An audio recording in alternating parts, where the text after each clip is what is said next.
Thank God. And I'm just going to do one quick check to make sure that we're live on Twitch. Hello, everybody who's tuning in.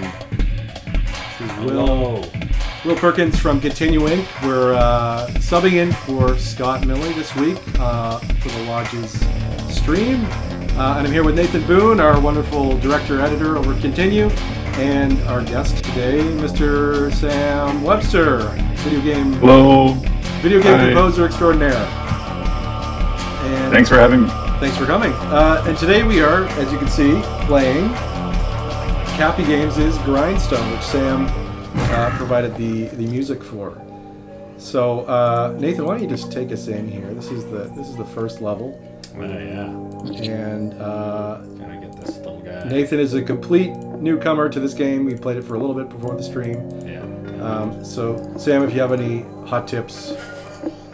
I'll try to do my best here to guide you in the right way.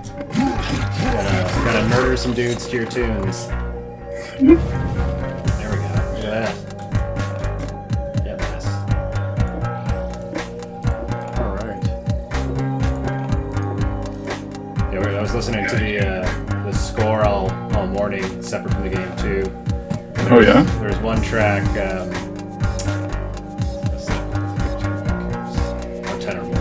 Oh, I see.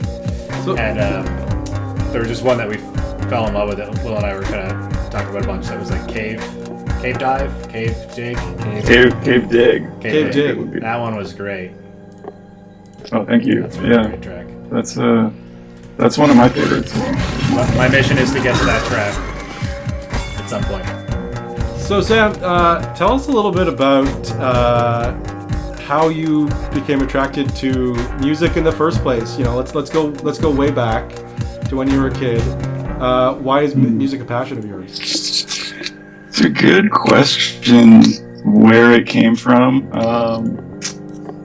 I think like I've been blessed because my parents like always listened to really cool music that I liked. Like trip hop and Bjork and stuff, and like stuff that I don't think like my friends were really listening to, and it's definitely like informed my taste. So like that was the beginning, and then like fast forward to like high school, I took like my first like music class and met some cool people that I still stay in touch with who play music, and that's like when I started like. I got Grindstone, garage band in high school, and figured out how to use that and like make little beats in garage band. And it was all just like for fun, like just like a hobby. I got into like making beats and using like MPCs and stuff and drum machines, and just like it was always just like a fun thing to do. And I got kind of more and more into it, but I didn't really have like an aspiration to like make music for games like until pretty recently. And how did that come about? How did you get into this game? You've done Grindstone, you've done Rain, you've just done Skies of Chaos. Am I forgetting any? Yeah, those are the ones that are like out there in the world. So how does Grindstone come across your desk? It's like a combination of things. So like I could like rewind actually, like back when I was like started out like making beats and stuff in GarageBand. Pretty much the only person I would share my music with is my cousin later, who would also become the director of Grindstone on Capy at Capy. So like over the years, like my music would kind of like come up in like at holiday parties and stuff, like on his playlist that he would make, and people would hear it, and like apparently they liked it over there. And one of those people who liked it was Jim Guthrie. So like we connected. Like he reached out to me, he was like, "Oh man, I like your beats." I'm like, "Let's hang out. Like let's meet up." And him and I have become like really close friends. And so like the first work that I ever did like in video game stuff was helping him, you know, on little games, and like like going to his studio in his backyard. He has like a shed converted into a studio, and yeah, he would like just show me cool tricks, and like he taught me a bunch of stuff. And yeah, I definitely wouldn't be doing this if it weren't for him, because he's been the guy that I would go to with questions about everything, contracts and like, you know, organizational stuff and like things that I never thought about. Anyway, yeah, so where was I? Well, Jim Guthrie, let's just talk about him for a second. I mean, he's a Juno award-winning musician, Canadian musician. Yes. He did the soundtrack for Capy's Super Brothers Sword and Sorcery Below as well, right? Yeah. So when a guy like him sort of reaches out to you, that must be like, whoa, okay, I guess my stuff must be pretty good if he's digging this. Yeah, like, it was very cool. It is very cool. And, yeah, he's like, it doesn't hurt that he's just also like the nicest guy ever. Like, he's amazing.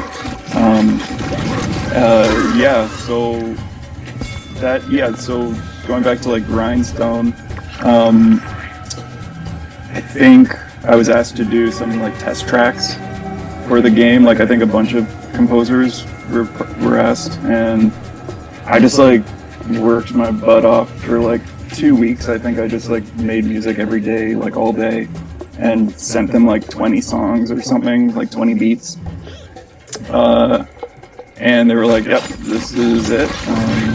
This is cool. And then I did it, and it was the coolest thing ever. Like, yeah. How much of that initial work sort of made it through the game, or was it sort of iterating on what you laid down for that initial test run?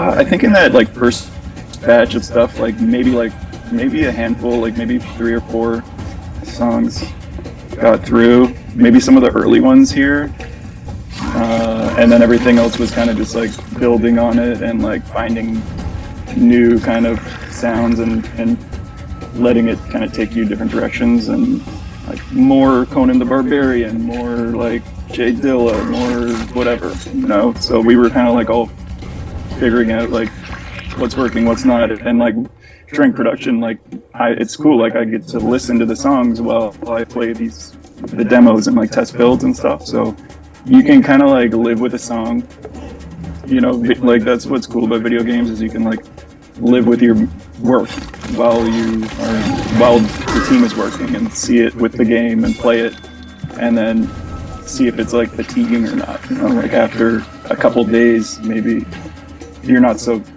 hip to certain songs that you make.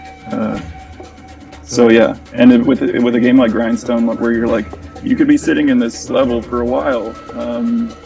I don't want the music to really feel like tiring and fatiguing. So that's one of the reasons I think that we've changed the music. Like, so you've unlocked the gate here, and the music changes, and it's like more percussive and kind of like there's lots going on, and it's supposed to sort of like, you know, remedy the fatigueness of having listened to the same song for however long it took you to get that door unlocked.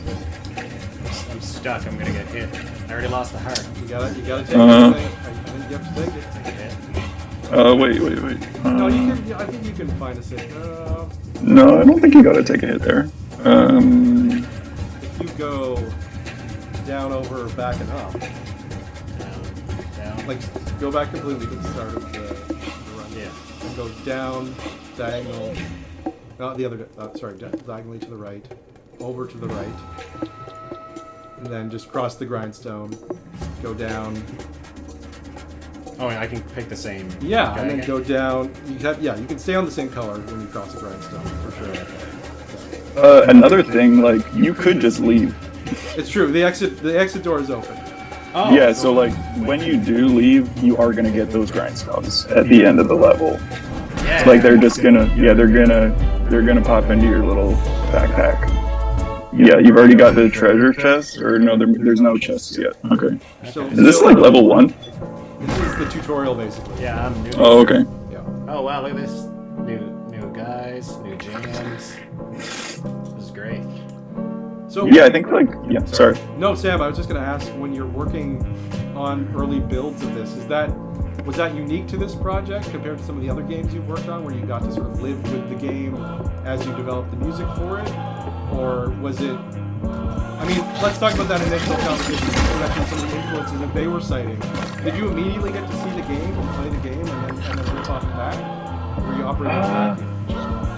Yeah, I did get to play the game. I'm trying to go back. This was like 2018, 2019. So, yeah, they had a build that had like, I think it was just like temporary music that was like kind of like not chiptune-y. Yeah, kind of sort of chiptune-y. And I got to play the game right from the jump. And it hasn't really been like that on other projects. Usually there's something. But with Grindstone, Grindstone was unique because like the build that I played for the very first time was super fun. Like it was already really good. And I didn't know at the time, because it was the first game that I worked on, that's sort of unique. Like the games go through a lot of development before they're fun. Yeah, so there was like some temporary music. Yeah, so I think the Conan the Barbarian soundtrack was like a reference sort of from the get-go. Like, can't go wrong with Basil Polydoros. Yeah, the dude is a legend. And yeah, like I think because they knew like that I made beats and I like sampled records and stuff, that it would be cool if we could like, sample the Conan soundtrack and like put beats on top of it and make it like, obviously by not actually doing that, but like, sampling myself sort of, so as to not like run into legal problems and everything. Yeah, so I'm trying to think what other references there were. Dilla, Jay Dilla, like Madlib, like we all love those sort of beats, like Stone's Throw Records stuff.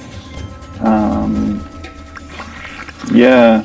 Can you talk about how like you've sort of evolved with the game, because obviously Capy keeps adding to it through updates and new modes and new things like that, and that means you get to stretch your music muscles a little bit more for the new themes and things that come in the game. How's that workflow changed over time? Is it shorthand now? Yeah, I think it is like, it's definitely, when I was making my first round of music, like after being hired to do the music, like it's pretty stressful. Like I didn't really know everybody, and I didn't know how people would like the music. And then like the game comes out and it's like pretty well received, and it kind of takes pressure off. Like, after the game's out and people like it, and it's like you can kind of like take a deep breath, like, okay, like I wasn't just like making a bunch of crazy stuff that like only me and a couple other people like. But now like, yeah, there's that trust with the people at Capy, and I can just like sort of, they really give me a lot of freedom creatively, and that's like the dream. Like they're yeah, like that's what you want to do. You want to wake up and just like come up with something yourself, and like they still give notes and things, like especially when like with updates there'll be like cut scenes, like more cinematic stuff that has to be like kind of precise.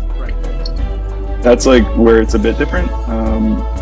That usually takes like more time and like revisions, and like they're like locking their edits and stuff, and it's like a back and forth. But with like the in-game music, like they just let me to like make songs and make beats, and usually it's been good. Yeah, I'm working on some, I don't know how much I can say, but yeah, I'm working on more Grindstone music is coming. Exciting. Say that. Tell me a little bit about the process of working on cutscenes, trailers, things like that. How's that different from in-game music? The trailers for Grindstone, like they utilized like some songs that were already made. So there's still like music editing that you have to do, like to the picture, to like cut things out and make it like hit nice with the picture. I think I did that on one of the trailers, but the sound person at Capy, Sean Walrish, who's like super talented, and like as you can hear, like the sounds are amazing, and they're really like juicy and like kinetic and nice. It's really like, yeah, it makes it feel so good to do those chains. Yeah. Yeah, he helps a lot, and I pretty much give things to him, and he gives me some notes, and that's it. Kind of like, yeah. The thing with cutscenes, though, like the tough thing with cutscenes is you sometimes won't get the picture locked. You'll get it pretty late, and then you'll have like not a lot of time to like get something together. So you're like, sometimes you'll have to work with something that you know isn't finished, and you'll just like have to sort of sketch it out in your software. Like, it could be this length, it could be a little shorter, but you have to like give yourself room between like certain parts in the cutscene to be able to edit it when you do get the final picture in a quick way. So yeah, sometimes you have to like, you're scoring to something that's not really there yet. That's the most like composery stuff that I do. Like everything else is like, I just sit here and just like make beats, and you know, yeah. Have you branched out at all from the sort of digital electronic, rhythm creation to bring in instrumental, things like that? Yeah, like on Grindstone. Yeah. Yeah, I think like the later levels have like some of the newer music, or maybe they sprinkled it in earlier. I'm not exactly sure.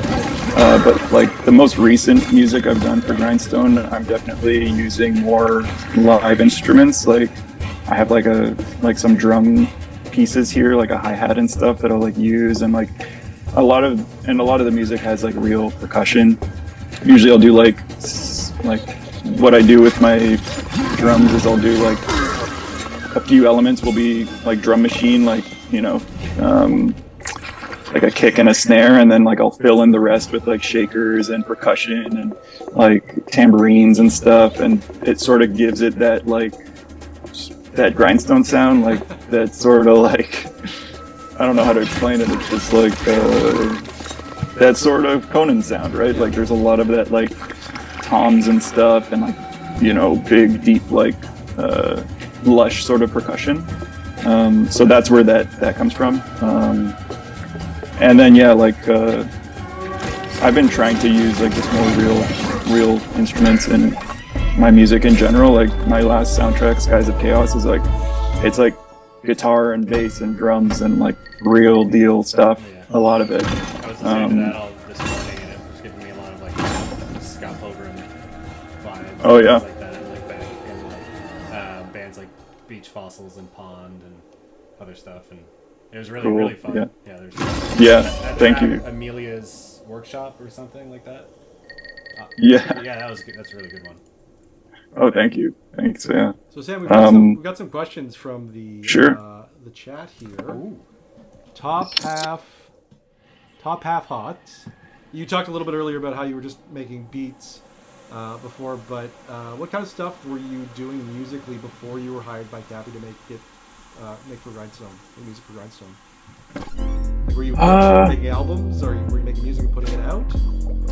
I wasn't putting out music. I would pretty much, what I was doing before Grindstone was like, I would like sample records and like put beats on the records, like make beats out of samples and stuff. And I think I had a SoundCloud that I may have put some stuff up on, but or I'll just like, I would give a few people, just like send them songs, and just like, yeah, it was really just like a hobby. Like it was just yeah, a lot of like hip hop stuff and kind of like eclectic. Like I really just loved like digging for samples, and sometimes a song would just be like a sample, looped, and yeah. But mostly just for your personal, like, satisfaction more than anything else. Just doing it. Yeah. All right. How do I get this beer? You're full up on health. Oh, I am. So you don't need any more beer. Yeah, you're good. Dang. Later. Yeah, we'll Okay. come back later. And now how do I continue the slaying? Back to the grind, literally out Yeah. here. I like that little inn. Yeah, the inn is great. It's the place to be. It's fun. And Yeah. they've added way more rooms since the game was first launched, and more NPCs and characters have joined the fray. Is this my stage Mhm. limit? Yes, you're on level 4. All right, Let's do exciting. it. So is every level is a different track, or there's some that repeat? I think every level is a different track until you get to maybe like level 20 something, and then like some repeats will sprinkle in. At this point, like I don't even know how many songs are in this game. Maybe It's a like lot between the two volumes, like it's a lot of music. yeah, I think it's like and then there's stuff that's actually not released yet. Like I want to put the volume 3 out, but there's like not quite enough songs, so I'm gonna make more and fill it out a bit. Sort of But yeah, there's inspired by Grindstone music, essentially at that point, or will it be in the game? oh, it's in the game. Okay. Yeah, there's stuff in the game now that's not released, like in later levels. So we got to get that out. All right. Oh, I see. I can't do that. So tell me about the difference between composing music for a regular level versus, say, a boss level. That's like the first like challenge that I faced in this game, like differentiating those levels, and it all kind of came down to like just make a more intense song, and just like a bit faster. Like a lot of these songs are sort of chill and not super fast or not super intense feeling, but that's sort of the charm of them in the regular levels. But in a boss battle, you want some more intensity, and sometimes that means like faster. Sometimes that means like more gravelly instruments, and and certain chord progressions sound bossier. So yeah, figuring those moments out was sort of tough, but I think I like the boss songs in this game. They're pretty good. Very important, very iconic as well. The chat is saying that they are very impressed that your first work out into the world was the Grindstone soundtrack. Very impressive. Thank you, chat. So let's talk about sort of your work outside of Grindstone and collaborating with Capy. Grindstone comes out, people love the music, obviously, it's fantastic. How does your next project come to you, and what is the sort of first conversation you have with those folks? My next project after Grindstone was Reigns Beyond, which is from the Reigns franchise, and that came about directly because of Grindstone. Like it was like, we love Grindstone. Do you want to do a Reigns game? And it was like, that's what it was. And they they were super nice. And yeah, like Grindstone has opened up like all the doors pretty much. And then like also around that time, the Skies of Chaos people also reached out. Okay. So like that had been in the works for a while. It was like 2020-ish. And they reached out, and it was also like, we love Grindstone. Can you do some songs for like 10 songs for Skies of Chaos? And I did that, and then there was like the big COVID kind of hiatus. And then we kind of picked it up, and they got a publisher, and we made it happen, like the rest of it. But yeah, going back to Reigns, that was like the next thing, and it was like a different sort of vibe. It was like a sci-fi sort of like experience and there's more ambient pieces, and it's like a totally different sort of rhythm. And I like that. Like, I want to make like different stuff. I don't want to just make like. I'm happy they weren't like, we want grindstone beats. Like, that's what we want, because that kind of would have been a bummer to me. Right. What were some of the touchstones for that game in terms of the soundscapes they were trying to build? Yeah, so we used a lot of like library music references, like which are like from the 70s, like these old like music libraries that were used in like old movies and TV shows and stuff that have this sort of like really cool jazzy sort of aesthetic, and there's a lot of like sci-fi stuff as well.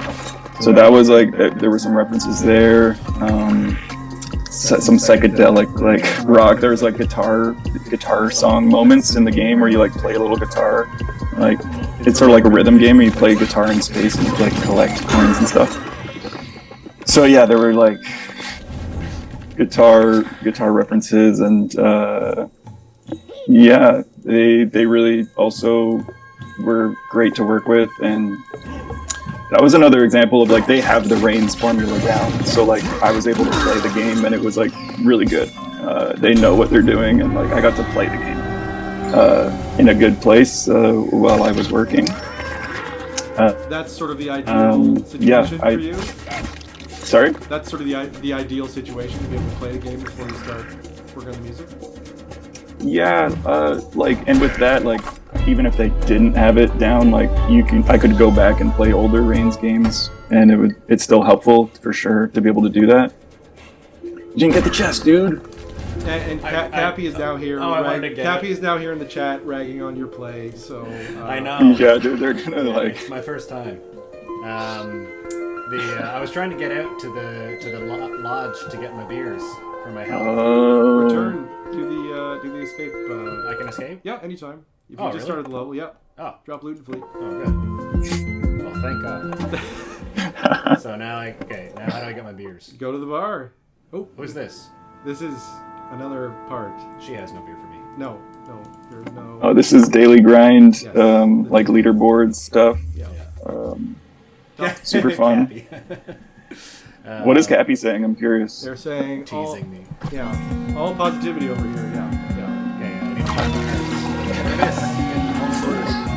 There we go. Now you're good to go. Wonderful. You can refill your shield and your. Actually, no, that'll refill automatically with every level. Yeah. Oh, great. One Regenerating use shield. per level, if I recall correctly. Yeah. I trusted in it before and it got exploded. Sorry, my excitement cut off the conversation.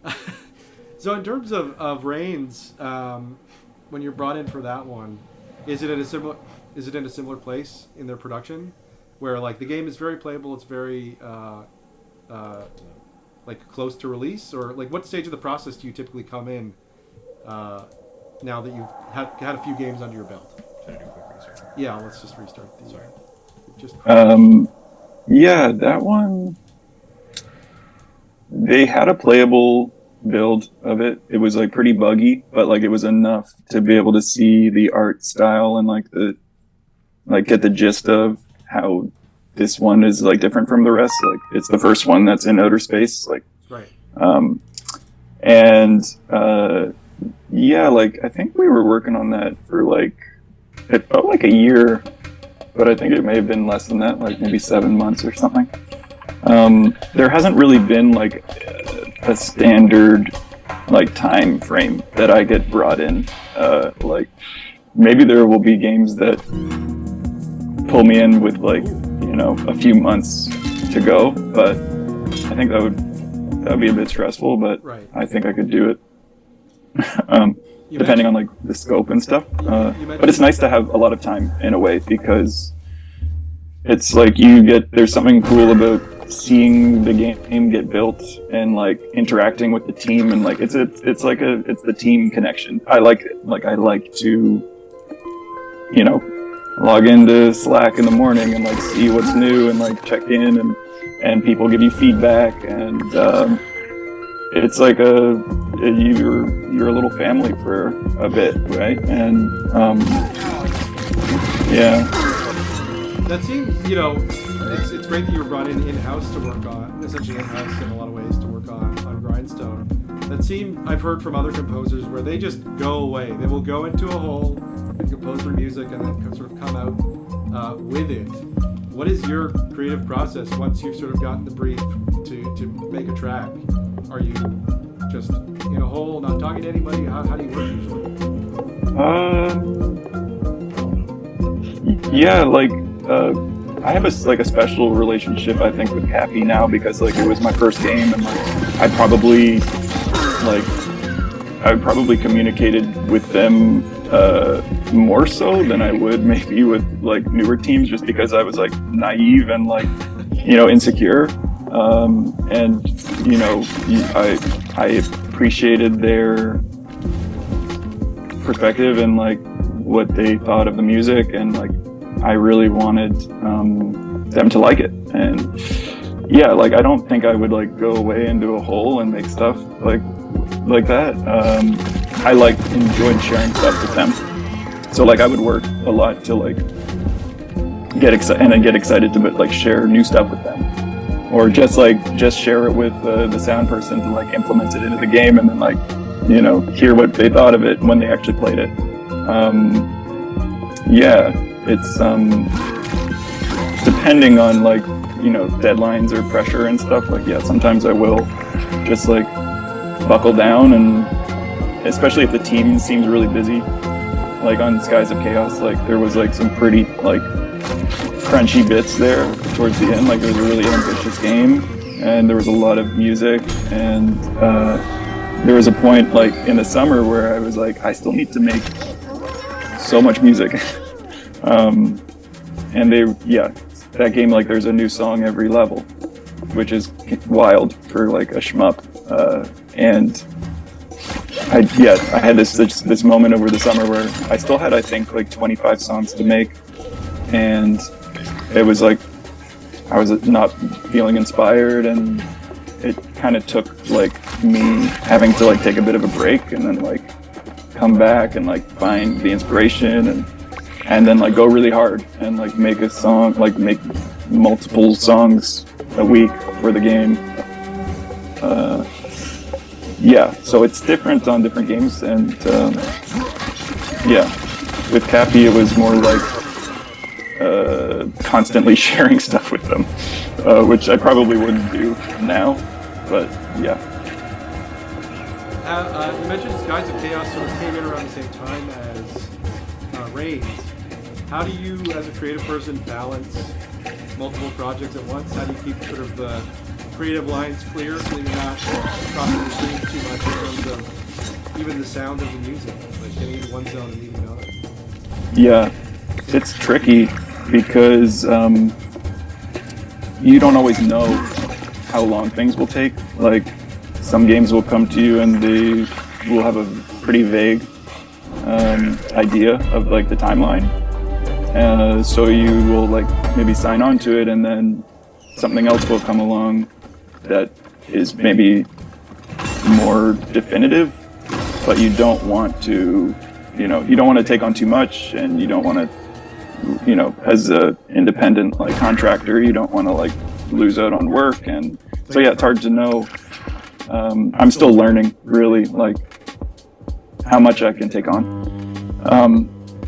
But I've been pretty good so far. Like I have had like multiple pots on the stove, and I've been able to sort of like keep the fires out and keep making stuff that I like, which is important. Like I think as soon as I'm making stuff and that I don't like myself, then I will feel like, okay, I sort of clown that one, and like I shouldn't have taken on that much work. But yeah, I think like I'm happy with my output right now, so I must be doing okay. But yeah, it could get crunchy. Let's watch David play here for a second. Pretty sweet. I don't know if I'm getting a hang of it or not. I'm not dying. That's good. Yeah, I've been like sort of watching you, like one eye watching the game, one eye watching William here. I was telling Will earlier that you haven't mentioned it, so I wonder if it was on your radar and all, but there's a game that the music reminded me of a lot was Joe and Mac for Super Nintendo. Ever play that? No. Like a caveman game. There was I think there was a sequel too, like Joe and Mac 2. I don't know. Joe and Mac? Joe and Mac. Never heard of that. Caveman side scroll. Yeah, it's like a blue and red haired caveman like kind of thing. Like, but then you always had to find like a giant dinosaur at the end. But there's some of the more primal kind of stuff on the soundtrack. The score sounds like that. And then also I gotta play that. things like in Donkey Kong. Yeah. Iterations that I thought were kind of familiar. Are there musical touchstones for you, Sam, that in terms of game music that are really sort of favorites of yours that you look to, or is it just you're just a fan of music in general? Yeah, I'm a fan of music in general, and there wasn't like a video game composer that I like was like obsessed with or something. Like the game that like really sort of blew me away like musically when I was younger was like Grand Theft Auto Vice City, because like it was the first game that I played where there was like a radio and you could listen to what you wanted when you played, and that to me was like felt really special. Like you could sort of have a million different experiences based on the music that you're playing, that's scoring the gameplay at the moment, right? And then I remember I'd like on the Xbox, on the original Xbox, you could like burn CDs onto it. So I would like make mixes and like burn it onto the Xbox and like play Xbox games and listen to my music while I was playing like Burnout Revenge or whatever. And yeah, that was sort of like, that was the experience I liked when I played games, to sort of customize it that way. I don't know if that answers your question. I think so. So we're just going to speak up a bit because we heard we were getting some low voice in the channel. How's this for a fix? Thumbs Any up better? anywhere? Any better? Is it me? Am I quiet? I think you're great. It's You're probably, great. why don't we can turn down the game volume just slightly. That might help a bit as well. Yeah. Yeah, if anybody's getting too much music. So a little bit more maybe. Yeah. There we go. We've got another question from the chat. They want to know what is in store for you. Do you see yourself continuing to make game music, or is there a solo project coming from you in the near future? What does the future hold for you? I just gotta tell you that you could get you could. I want to make the best play here. I thought maybe you could get to the blue and get the key and the chest and go out, but no, I was wrong. Does it benefit to do it in the shortest amount of turns? No, I mean, maybe like if it gets really hairy and you can't get out, like once you get to the bottom, but I don't know, you have, how many hearts do you have? The creeps get more aggravated and aggressive the longer the match goes. So the longer you stick around, they get angrier and it gets tougher to leave.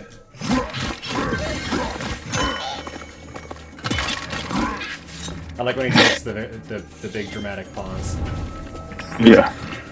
Alright, chest is open. Cool. Great, going for it. Sorry. Yeah, I'll repose the question. Yeah. Sorry. Just wondering what the future holds for you, if you see yourself continuing in the game music sphere, working on more games, or if there's a solo project or anything like that in the cards for you. Yeah, I love making game music. It's like sort of the dream. I get to wake up and make music. It's great. I think like it would be also cool to work on like cartoons, like to do like an animated show or something. Like that could be really neat. Like to do like scoring like stuff to picture. I think I would be good at it. Let's get a Grindstone cartoon on the go. Yeah, that would be cool. Yeah, I also have like material for like a solo project of just like beats and stuff. Like I put out music like on my YouTube channel, just like songs that I make that don't really go into anything that I'm working on. And I would like to put a bunch of those on like just something like a little album of little beats and stuff. Yeah, I'm right now. I'm working on a few games that I can't. I wish I could say more about, but they're super exciting. And yeah, like there will be more Grindstone music coming, and yeah, I'm pretty happy right now. Happy to hear that. Happy to hear that. All right, let's think about sort of the industry at large. You know, you've been in it for 4 or 5 years now, basically. If you could give advice to anyone who's looking to get into what you do, to become a composer of video game music, or maybe just a composer more broadly, any advice that you would give to them, places to start, or things you wish you knew when you started? It really helps, to have a mentor. Like, as I mentioned before, like having somebody that you can seek out who's already in the industry, who like knows about stuff, like who knows about contracts, who knows about how you should export your songs, how you should like manage all your files. Like, I didn't think about any of that stuff. And it like having somebody that could teach me was amazing. Yeah, like that's a big one. Also, just like making the stuff, like making music. If you're talking about just like people who want to make music, like I think a big one is like staying true to like what you want to make. I think that's pretty big. Like, I don't think I could make stuff that I don't want to make. But I think it will help kind of like set you apart, maybe too. Like, if I hadn't been allowed to sort of like express what I wanted to do with this, like maybe people wouldn't have liked it as much. You know, like I think it's what makes part of this experience unique is that it sounds this way. So like your style, like what you bring to the table is important, and you know, it should be sort of nurtured, and you shouldn't try to like want to sound like other people, because that's them and you're you, and like it's tough. Like when you're in the room with other composers, that it's hard not to feel like I feel this way. Like I'll feel pretty like inadequate around a lot of people. Like I hear their stuff, I'm like, wow, I could never do that. Like that's so bonkers. Like really like orchestrated stuff. It's like very like changes a lot, and like it's very complicated. And like yeah, you can feel like I feel imposter syndrome all the time. But it's important to like remind myself that I just like I'm where I'm at now because like I do what I do, and some people like it, and it's okay to do what you do and not try to like fit in with what everyone else is doing. What else? No, that's great. I mean, the vibe in the chat right now is, you know, folks are saying it's evident that you really love what you do through the music that you're putting into the music. I concur with that as well. Thank you. Is there a project out there, a type of game, a soundscape, something that you would sort of think of as a dream project, some area that you'd like to explore musically that you haven't yet? I know I just said that like I could never do orchestral stuff, but like Breath of the Wild, I think is like really special, and the music is really beautiful. Not to say that I like could do that or would try to do something like in that style, but to work on like a third-person like adventure game would be cool. Like I haven't done anything really like that. Yeah, there's a whole bunch of different genres that I haven't worked in yet. I'd love to hear that's a big one. Of like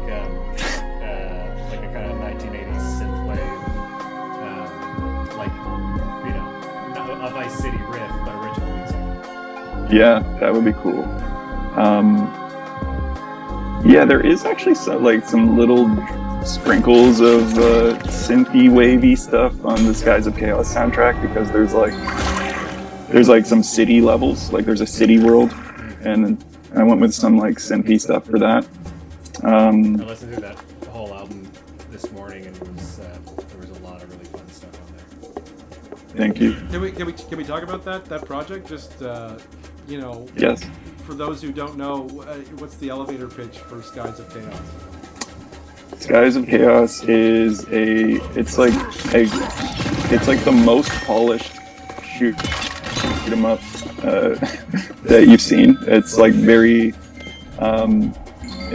it pays homage to like the classic old like shmups from back in the day, and what sets it apart, I think, is just like how ambitious it is. Like it is like the pixel art is gorgeous.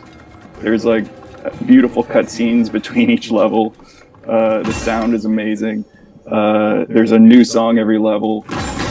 So like you'll play the whole 50 levels of the game and never hear the same song again. Wow. And like, yeah, like it's just gorgeous, and it's very charming. Yeah, so you can play it now. If you have Netflix, you can download the game, whether it's on like your Android phone or from the App Store on your iPhone. Like just search for Skies of Chaos, and then you download it, and then you have to like put in your Netflix password to like play the game. Okay. Yeah. I was a bit like confused about how it all worked with the Netflix game stuff, but that's pretty much it. Like if you have Netflix, you just put in your password on your phone, download it like any other app, and then you should be good. And free if you have a Netflix account, essentially. Yes. Okay. Yes. But I missed one part. Is it on the Netflix app, or is it its own app? It's its own app. Like the game is its own app. Skies of Chaos. Yeah. And the soundtrack is available everywhere. And Spotify, yeah. iTunes, Bandcamp. Yep. Yeah. Yep. It's a good. It made me feel like I wanted to go and hang out at the beach. So, That's cool. more than just And more blow than just cool blow games. some enemy planes up or something at the same time. Yeah, it's just like some of the most beautiful, charming, pixelated chaos that I've seen. Yeah, it's super fun. How did that compare to your other projects in terms of workflow? You were coming in later in the process or earlier in the process? Yeah, like I came in, I don't know how early it was, but the main like developers, James Eaton and Daniel J. Diggle, they're in the UK, and I think they've been friends like forever, which is cool, that they're like making games together. Yeah, they pulled me in, and they just had like the first 10 levels, so like the first world, and they were like, do you want to make like a song for each of these levels in the world? And I said yeah, and I did it, and I think most of those songs are like what ended up being in the game. And then there was this hiatus, like even before COVID, like they were finding the right publisher and like funding and stuff still. So, and then COVID happened, and they still didn't have any of that. So I think there was like it felt like a couple years but it was like over a year that I didn't really touch the game or make any music for it. And then like they finally got a publisher, Rogue Games, picked it up, and Netflix, and they're like, okay, we're doing this, like we have 40 more levels, we could like repeat some of these songs, or like we were sort of laughing about the idea of like doing a new song every level, sort of like almost like they licensed music, like they licensed bands to like, or contracted bands to like make a new song for every level. And we laughed about it, and then we were like, we ended up doing it. And so yeah, my process for that was like, I got to sort of channel my 14-year-old like fantasy of like being in a grunge band and like, you know, coming up with riffs on my guitar and like, you know, punk rock beats and stuff, and like kind of trying to record it like a different band each song. You know, it didn't really come out that way. Like there is a lot of sort of, some of them sort of end up sounding like each other just inevitably, but yeah, that was sort of the idea. Like and then each world, like there's an ice world, there's a lava world and stuff, so to sort of find the sound of each world too and make them distinct was another challenge. It ended up just being like, make a lot of stuff, and you know, to make 50 songs for a game, like I sort of did a rough calculation of how much music I actually had to make to get 50 songs that I liked, and it was like over 100 songs. And so out of that, let's say it was 100 songs, like out of the 50 that didn't go in the game, I can use maybe 20 of those in other projects. Sometimes less, but like I hope I can use some of them in something else. And the rest is like kind of just garbage. But yeah, my process is like I have to make a lot of stuff to kind of filter it through it all and get the stuff that I like. So yeah, like right down to the wire, I was like deleting songs from the game and like replacing them with ones I liked better, and they were like, "What are you doing, man?" Like it was crazy at the end. Like it was a little chaotic. Were they as collaborative in terms of your working experience with Capy? Like, did they give you a lot of feedback throughout the process, or were they just that initial round of songs they were like, "Great, let's do more like that," or "We need you to tweak this"? Like, how into the weeds did Broxbrook get? They were really supportive, and were like Capy. They were, I think after the first batch that I sent them, they were like, okay, like this is cool. They really gave me the freedom to make what I wanted to make and make the stuff that I do. And yeah, they didn't like, they let me do my thing, and it was cool. Like mutually, it was a cool thing. They were super busy, and I mean, I was in the chat room with them a lot, like just touching base with them, and yeah, the communication was good. It was just different. It was like a kind of a different process. Like we were all just busy working, and it all came together, and yeah. Well, I think we're winding down here, Sam. Thank you so much for your time today and for telling us, a little bit about how you got started, how you work. I'm sure it will be, inspirational for folks who want to get into this line of work. Where can folks find you online if they want to hear more of your music or see what you're up to on social media? Yeah. So I'm on Twitter. For now, we'll see how long it lasts.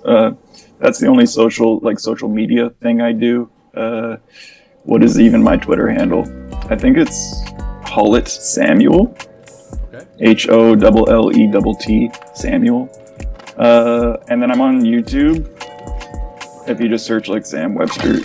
Actually, there's another Sam Webster who's like a bone expert who has like 1 million followers who will probably come up before me, but he's actually pretty cool too. Like you should subscribe to his channel. It's like very informative about bones and like fractures and skeletons and stuff. Good to know. Important information. Yeah. So I have a Bandcamp as well, Sam Webster. It should come up now. And yeah, on all the streaming stuff, I'm there. Maybe we can post it, like we'll post it in the chat or something. Yeah, we could drop that in the chat. Let's see if we can do that. While I have you here and while we're talking about video game audio, just to give a quick plug for Interactive Ontario, next week on December 7th, they are having the first in-person and online IO Connect in a long while. It's called IO Connect, the future of video game audio and holiday celebration, and they're doing that at the legendary El Macombo in Toronto. It's going to be a big, fun party with a panel discussing video game music, as you might have guessed. There'll be prizes and a raffle. There will be an Xbox.